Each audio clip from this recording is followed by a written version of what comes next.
Okay. So we are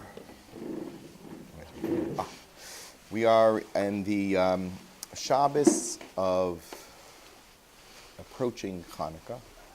In other words, this Shabbos, as my son pointed out to me, is Shabbos Mevarchim, I believe, because we're going straight into Teves, which is next Shabbos. So if we're ready Mevarchim Teves, that means that we're entering the realm of Chanukah. And I want to continue some of the themes we've been exploring about the Avos and the Shvatim, because that's always what we read on Chanukah, specifically about the problems with Yosef and his brothers. So the Shvatim is a very, very important sub-theme for Chanukah. But let's begin with something from the Bnei Yissaschar. The Bnei Yissaschar was the nephew of the Heilig Rebbe of Melech, Rabbi Melech of Lezensk, and his Sefer is known as Bnei Yissaschar. It's come out recently in new editions. And today's the big Lubavitch sale of all the books in Binyanei Uman, if you're aware of that. Once a year, Lubavitch sponsors in Yerushalayim, Binyanei Uman, a massive Hasidic sale of Svarim. Anything you could possibly want. So today's the day to go buy. What? What makes you sell Hasidic? It's only sell Hasidic books. Only Lubavitch. No, everybody. So including Bnei Yissaschar and things from Levi Yitzhak Berditchev and things from Rav Shalom Arush are now on their thing. Interesting. So a little Breslov in there, definitely Breslov. All kinds of wonderful and some of the greats, well known. Domestic Eliezer, Noam Elimelech, Binyanei Uma. But it's also online, so you can order from the comfort of your homes. So Bnei Yissaschar said a quote from the Rokeach. Rokeach was an illustrious Talmud Chacham in the Rokich. Like the matzah, not the gefilte fish bowls, but that's okay. He said, Kislev, the month of Kislev, can be broken into two words, two phrases. Kas lamed vav. Kis lamed vav. Kis means a container for the 36. What 36? The 36 candles of Chanukah. But the 36 candles of Chanukah, as he explained, were based on a previous form of light. Who knows which light was also the Or HaGanuz, which is the 36 hours of light when, as we understand, the Shemesh and the Areach both burned brightly and equally. Okay, no offense, Charlie. And that lasted, which 36 hours are they? Can you identify which 36 hours those were in the initial week of creation? It was part of the first week of creation, and then apparently on Motzei Shabbos, it was diminished, which is one of the reasons why we say Borei Melava Malka and Borei Ma'orei Ha'esh. It takes on a profound meaning because the bracha is made right at the end of Shabbos. So there were 36 hours. The Friday, the day of Friday, 12 hours. The Friday night of Shabbos, Leil Shabbos, and Shabbos day comprise 36 hours that Chazal tell us. The very first Shabbos. Friday day, Friday night, Leil Shabbos, and Shabbos Kodesh. 36 hours. And those 36 hours were a period of time where there was a revelation of the Or Hashem in a way that the world could not and would not sustain. Now, what was the main reason why that light could no longer stay as it was? What had happened on that Erev Shabbos? There was the sin of Adam and Chava. And because the sin, so my question is, and this is a thinking question, so why didn't the Or become diminished immediately? It says that they ate from the Eitz Hadas Tov Ra, but then after that, the Gemara tells us that they went on to have children. They had Cain and Hevel were born in that Erev Shabbos, so that they were not alone. They didn't have to spend Shabbos by themselves. They had the kids by the Shabbos table. They also Fully formed and born, yes.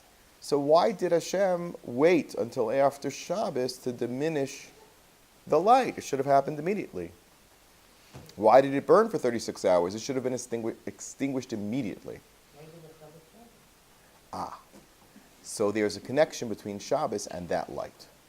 So Shabbos by itself is is a revelation of Hashem that necessitated, or that was the gift of Hashem, that the light remain, so to speak, as you said, l'kavod Shabbos, even though it was Shabbos, Erev Shabbos afternoon that the chet happened.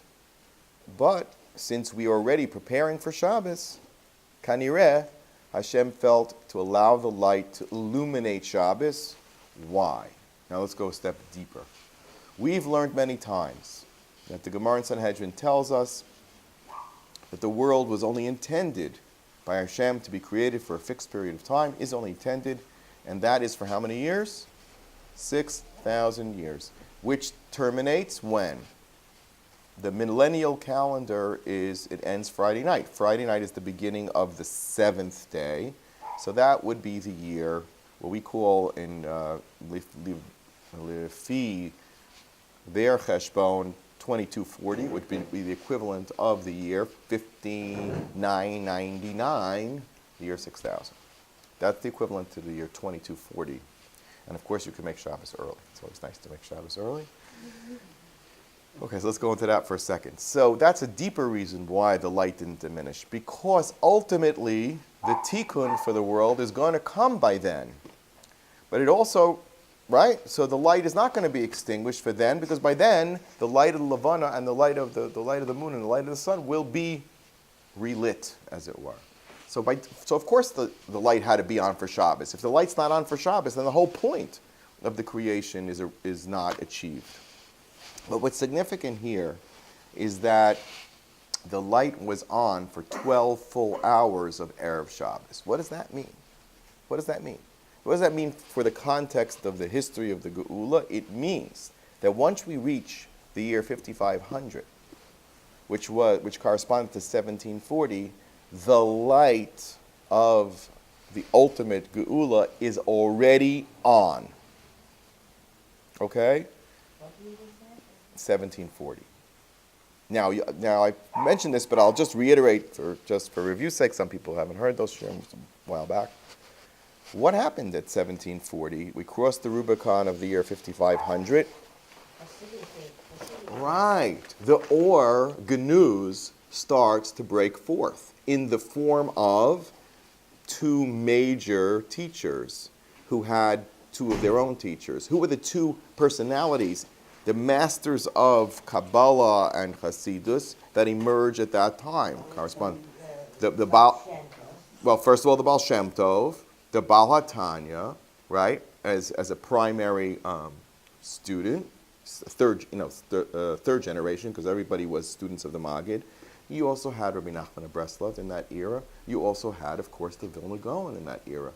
So the Vilna Gaon was revealing secrets of the Kabbalah, and in a different manner, the Baal Shem Tov and his Talmidim and his relatives were revealing the organus in a different way. The difference between the revelations of the Vilna Gaon and the Baal Shem were that Baal Shem's agenda was to illuminate our neshama. In other words, to look at the world in terms of every person, every Jew is a world. So if you want the world to be illuminated with the organus, it means that we have to reach the individual person and turn them on. Whereas the Gaon had a more global look. He was looking at the Olam Bigadol, and he wanted the world to reach its, and that was in the medium of time.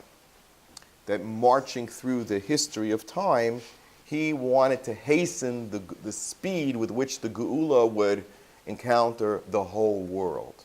So the Vilna Gaon's approach was not how do I illuminate the individual, but how, by revealing the secrets of the Torah, what his real agenda was to clarify Kol HaTorah Kula. He had I don't like to call it an obsession, but a mission. He took the entire corpus of Torah, everything, Mishnah, Gemara, Shulchan Aruch, Tanakh, and also Shulchan Aruch, the Code of Law, and all the books of Kabbalah. going all the way back to an original primary book, the original Jewish book of Kabbalah, which is known as Sefer HaYetzirah, which we attribute to Avram Avinu, which introduces the concepts of the koach of the Hebrew letters, with which Hashem created the world, and a number of other important ideas of how, for example, the principle of Olam, Shana, and Nefesh. So the Bnei Yissaschar always starts with that. So let's take an example of that. He says about Chodesh Kislev, B'Sefer Yetzirah, Himlich Os Samach B'Shena. Os Samach, the Hebrew letter Samach, corresponds to the human activity of sleep. Okay? V'kashar lo keser, and he tied on it crowns. Those are the crowns of the letters that we speak about, which have mystical meaning. V'tzarfan zeh b'zeh, and he put them together. This was an act of creation. V'tzar bahem keshet ba'olam, and using that process of creation, a creation was emanated to the world, and that is the rainbow. So Kislev, in the months of the year, also corresponds to the keva. Anybody know what the keva is? The liver. Okay? Benefesh zachar nekeva. Okay? So look what that does. Look what Sefer Yetzirah does. It links the letters of the Torah, with letters of the Aleph Beis, with the astronomical reality of a mazel that has impact on the world, through which the Ramchal says Hashem runs his world through the influence of the mazals. Everybody agrees to this. The Rambam, this is not, how shall I say, controversial. Hashem uses certain mediums to translate his mysterious light into practical. And think about it, the stars are what? Massive light. So it's a mashal to the or of Hashem, through which he runs his world, and with which the inner world of a human being also reaches its both hashgacha pratis, but also its particular function. So the keva, which is the liver, what's the function of the liver, by the way? To purify the blood. V'dam huha nefesh. So what is the month of Kislev all about? Being metaher the nefesh, which is why the concept of Chanukah's hamizbeach, removing the tuma, which is death and destruction, and the renewal of the life, blood of Am Yisrael, which was the ability to escape Yavan, because Yavan is described by Chazal as choshech. Okay, and all of this is encapsulated, as the Vilna Gaon teaches, in the very first words of the Torah. Choshech al pnei hatom, v'ruach Elohim merachefes al pnei hamayis, choshech zu yavan. Chazal say there is a formula, a very clear formula. So those 12 hours of light, which shone in the primordial Shabbos, okay, did have a brief moment of illumination when? Those 36 hours came back to us in the form of the 36 candles of Chanukah. The totality of the candles is 36. Correct. You add the shamishes and you get 44, which is why the boxes of candles are always the 44 candles that we used to buy from Israel when we were kids, and now we're here and they only have oil, but that's besides the point. Well, they have those candles too. All right, so We read that original life Hashem did for the tzaddikim. correct. But it does, in the 1700s, when this, was it like taken out of it? Yes. Through the tzaddikim. The tzaddikim are the source of the light. Still with them? It is with, okay, I have to add in one more important piece. So I think we mentioned this briefly, but let's just review this important point. Bnei Yissaschar quotes the Rokeach and others and says, so where did the light go? Where did Hashem hide it? In the Torah itself. Why? Because the tzaddikim learned. That's right. And if you approach the Torah with the right intention, Torah lishma, then listen to what the Mishnah says about you. The divine light starts to be revealed to you, which is why the greatest of our Talmidei Chachamim were also all-knowing. Not only they just knew everything because they had access to that or ganuz. There was nothing hidden from them. Literally, there was nothing hidden from them.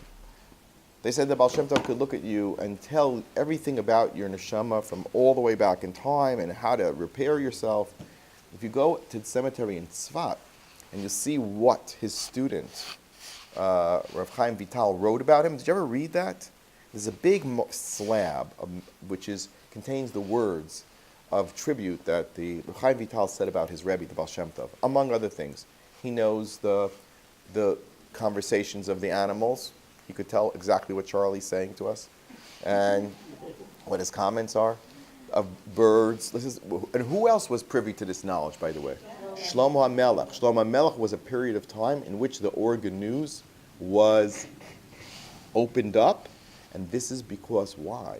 Because the Or of the Beis HaMikdash, what is Beis HaMikdash called? Yerushalayim is what? Oro Shel Olam, which is why for so many years was Yerushalayim even known where it is? No one knew where Yerushalayim was. How did we figure out where Yerushalayim was? Do you know? There was this tradition that there was Har HaMoriah, but did anybody know where the location of Yerushalayim was? Who revealed the location of Yerushalayim? David HaMelech, together with his Rebbe Shlomo, Shmuel HaNavi, they sat down and they read the Torah and they looked for a hint in the Gvulim of Eretz Yisrael as to where it might be. So there's one place where it says, it's Olev ve'eno yored. Usually when it gave the dimensions, it would speak about that the Gvul of Eretz Yisrael went up, went down. This is where it's recorded in the Torah itself. And it says, it goes up, but it doesn't go down. And then they found the precise location, the Gemara Sanhedrin, Ben Katef. It was by the neck of between two mountains, not on the highest point of near Yerushalayim, but on a midpoint in Yerushalayim. And they figured out that's where it was. And of course, that's why we say that Binyamin and Yosef cried on each other's shoulders when they eventually met. Why? Because that's the position of, they were crying for the Beis HaMikdash and the Mishkan. Position was between the shoulders and the neck, the behind. That's where the Beis HaMikdash is, in terms of its position in Eretz Yisrael. Okay, so the Torah contains the organus. If you approach Torah and you're Oved Hashem and you daven and you learn for the right reasons especially, but even Shalol Lishma you can start, but that's only temporary, just to get you going. But if you approach Torah Lishma, the Mishnah and Pirkei Avos tells us, Migalin lo raze Torah. If you remember the Mishnah at the end, Pirkei Avos, I want to read it to you, okay? It's after that. It's in the last parak of Pirkei Avos. At the very beginning, listen to it carefully, Mishnah in the name of Rabbi Meir. About the person who learns Torah Lishma, which is that person who is zocha to receive, to delve into that light. Okay, so the Mishnah says, Parak Asiri, Parak Chamishi. Okay, Rabbi Meir Omer. Kola osek b'Torah lishma zocha ledvarim harbe, receives many rewards. V'lo od, ela shekola olam kulo kedai lo. Nikra re'ah, he's our good friend. He's whose friend? Hashem's friend, because he's helping him with the agenda of the world, of getting it back on track. And as we mentioned, or, with an aleph, became what? Or with an ayin, because that's what Adam and Chava had to wear. It was demoted from what? Parchment. And that's exactly what the Torah is. We write it on or. So Nikra Reya, Ahuv, Ovis Hamakom, he loves God because he's really helping God. Ovis Abrios, he's helping people because he's helping them reach their tikkun. Misamechas Hamakom, brings simcha to Hashem. Misamechas Abrios, brings them joy. Mabushta Anav Yira, on condition that he's an Anav and that he's a Yirat Shamayim. Umachsharto, prepares him to be a tzaddik, chasid, yashar v'neman. First word is Tzaddik. So we speak about, the Gemara speaks about the concept of Lamed Vav Tzaddikim. What is their job? They are the holders of the Lamed Vav Sha'ot of Organuz. That they are the trustees in the world of that hidden light. It's their job to make sure that that light doesn't completely extinguish itself from this world. Do we know who they are? No.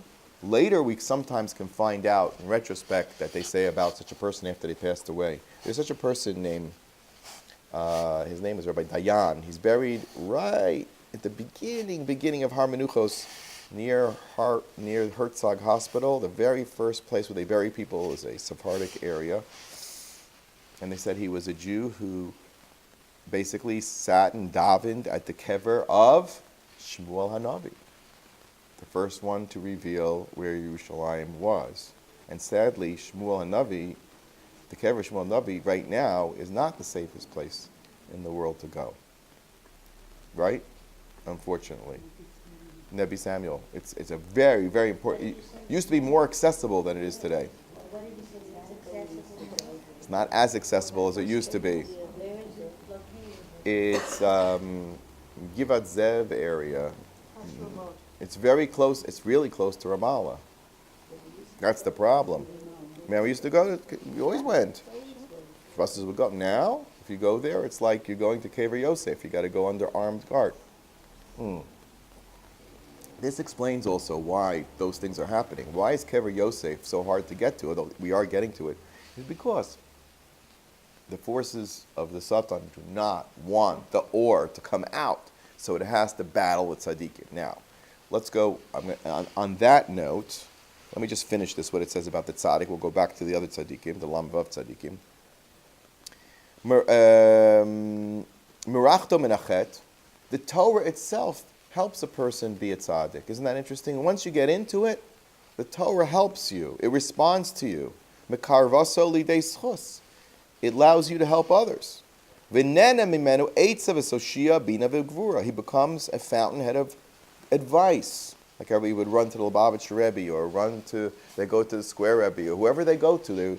When things are you need real advice, you go to a Talmud Chacham, a tzaddik. And we're supposed to do that. That's what we're supposed to do. And v'nosenes lo malchus memshala v'chikur din. It turns them into like a melech. They have vast power. Who are the most powerful people in the world, you know? Was the Lubavitcher Rebbe a powerful person? Did he have tons of money? Did he have a fancy house? Fancy cars? He slept on a broken down wooden cot. Nothing. He didn't want it. He didn't need it. Because he had everything. That's the Chavetz Chaim especially. They asked him, "Where's your furniture?" And he says, "I'm on my way to Olam Haba. What do I need furniture for? I'm only temporary. He said, "When you go on the road, do you take your furniture with you? You take your couch with you?" Real mamshala is that if you ask, and if the Lubavitcher Rebbe wanted money, I actually know the person who used to call. He's a member of Shalom. Remember Hirsch Katz? Yeah. I don't know if he's still alive. There was a fellow who was a very successful banker in Chicago who came from Lubavitch background. And if you go into a little history of Lubavitch, I'm sorry. When they first came here in like 41, the Rebbe was here in New York. The Frierdiker Rebbe was in New York. And I'm saying because it's Yutes Kislev tonight. Okay, so that's why we had to talk about this topic. We had to talk about Tzaddikim tonight. That's when the Alter Rebbe was freed from the Tsarist prison, all right? So the Lubavitchers really resisted those forces of atheism and socialism more than any other Hasidus, I can tell you that. They battled the Tsar, the Balatanya battled the Tsar, and the Frierdiker Rebbe, who was Yosef Yitzhak, battled the communists. In such a way, and they both were imprisoned, and they both were tortured and beaten up. By whom? By the Jews. By the Jews. Not by the They were afraid to touch. They would never hit a rabbi. But the Jews who were off the derech, Nebuch. So those were powerful people, very powerful people. And Megalin lo raze Torah, it says here beferish in the Mishnah. Hashem reveals the organ news, the hidden light, the secrets of the Torah to such people. And not only that, v'nasa kemayin hamitgaber, they become like a flowing fountain. Now, what's the famous story about Baal Shem Tov and the flowing fountain? What does the Baal Shem Tov do? He has a dream. And it says in Shemayim that the only way we're going to save the world is if you spread these teachings, this Or HaGanuz, outward, like a Mayan Hamitgaber. Okay. And there's more, but that's enough for now.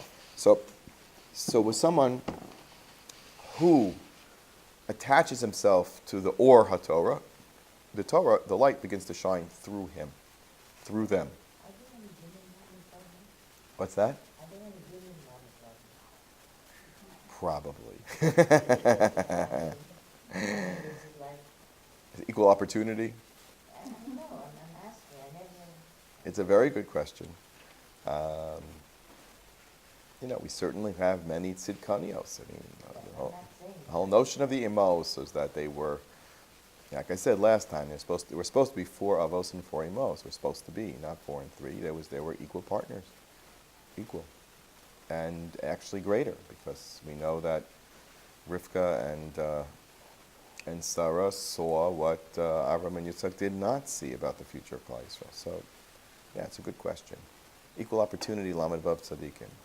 One story I heard about the Lamed Vav Tzadikim, as long as we're on Tzadikim, from Rabbi Arush, I believe, one of the Breslovers. He said that, I think it was during the years of the Intifada, not a number of years ago, they had a meeting, the Lamed Vav Tzadikim. They said, it's so much suffering, we got to bring Mashiach now. And everybody voted that they could do the tefillos that would be accepted and bring Mashiach already. Except the head of the Lamed Vav Tzadikim, who would not agree. Right? Why wouldn't he agree? He said, too many people would suffer.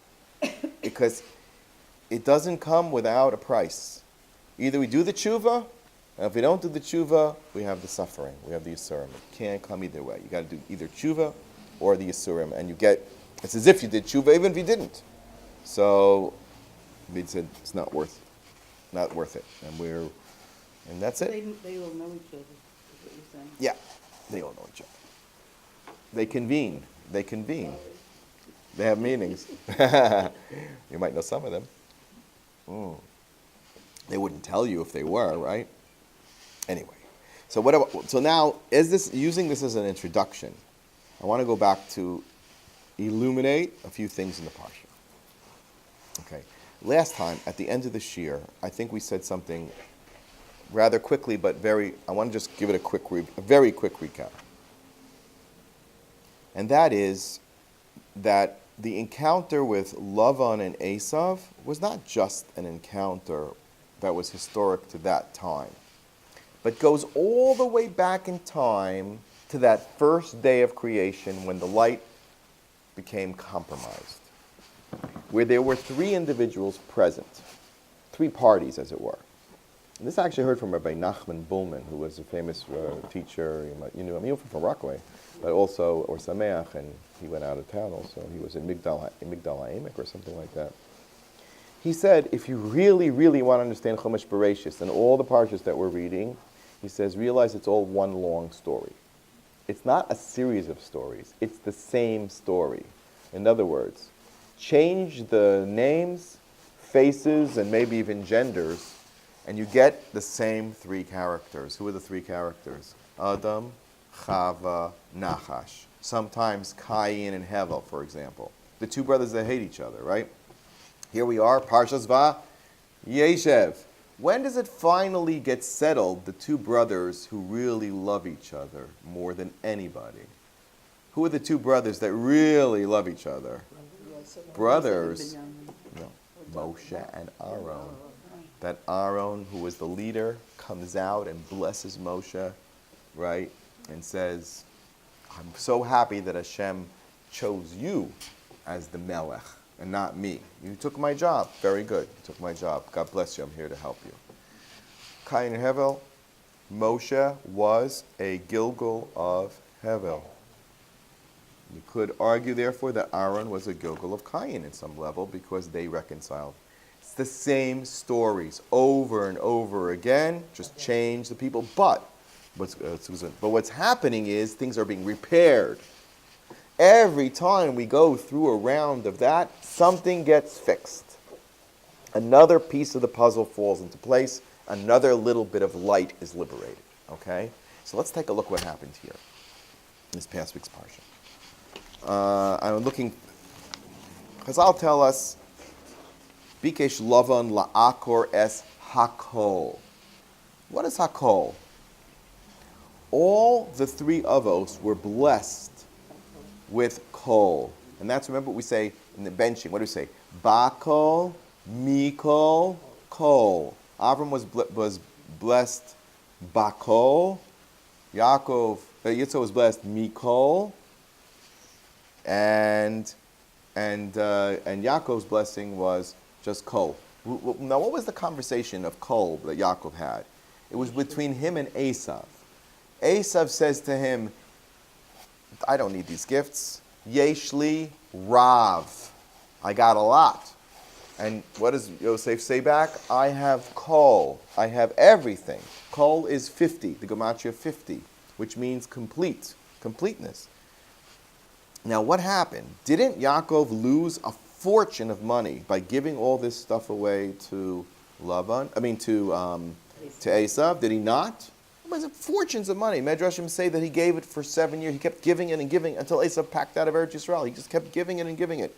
So how could we say that when Yaakov arrives shortly later, about 18 months later, in the city of Shechem, that it says that Yaakov came Shalem. Yaakov Shalem. To the city of Shechem. That his hip was repaired. Right. Now, what is that all about? He came Shalom, he says three things. Shalom be-gufo, Shalom be-mamono, Shalom be-toraso. There were three dimensions of wholeness. Physically whole, that he wasn't limping anymore. Shalom be-mamono, because it says he had recuperated. Some say he was lo nechsar. What does that mean? It didn't make a dent in his wealth. It probably did make a big dent in his wealth. But he recuperated it. He was able to replenish itself. So I give you the example of a great tzaddik, someone like I give you the example of the Lubavitch Rebbe, because it's Yud Tes Kislev tonight. If he said, I need money, he would pick up the phone and call Jacob Katz, our friend Hirsch Katz's father, who was a banker, and he gave him blank checks. Whatever you need, Rabbi, whatever you need. Single-handedly bankrolled. He bought the building of 770 for him. He gave him all. Sustained these shivos, everything. What did he keep for himself? Nothing. But he didn't need anything. But he had everything. That's the concept of kol. Esav is carefully calculating how much money do I have in the bank. I have a lot of money. Tons of money, but tons of money is never enough, as we know. If somebody says to you, I'll give you $1 million. Are you going to be rich?